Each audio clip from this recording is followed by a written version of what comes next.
एक सुबह स्कूल की बस बच्चों से भरी हुई थी और सब उत्साहित थे। अहमद अपने दोस्तों के साथ मस्ती कर रहा था जब गाइड ने बताया कि उनकी ट्रिप एक पुराने किले में है जो पहाड़ों के बीच स्थित था। जैसे ही बस किले के पास रुकी, बच्चों ने देखा कि वहां एक पुरानी हवेली भी थी। गाइड ने कहा, इस हवेली में कोई नहीं जाता, कहते हैं वहां अजीब चीजें होती हैं। अहमद और उसके दोस्त जिज्ञासु थे और उनकी आंखों में उत्सुकता थी।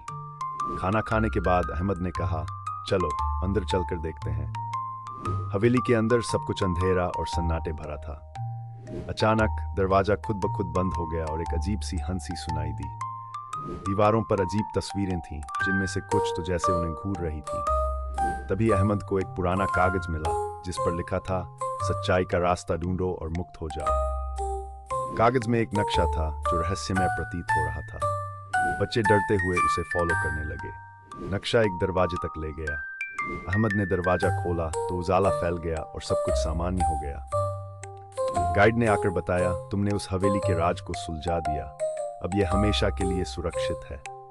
बस में लौटते समय अहमद ने कहा, डर से भागना नहीं चाहिए, सही सोच और हिम्मत से हर समस्या का हल निकल सकता है।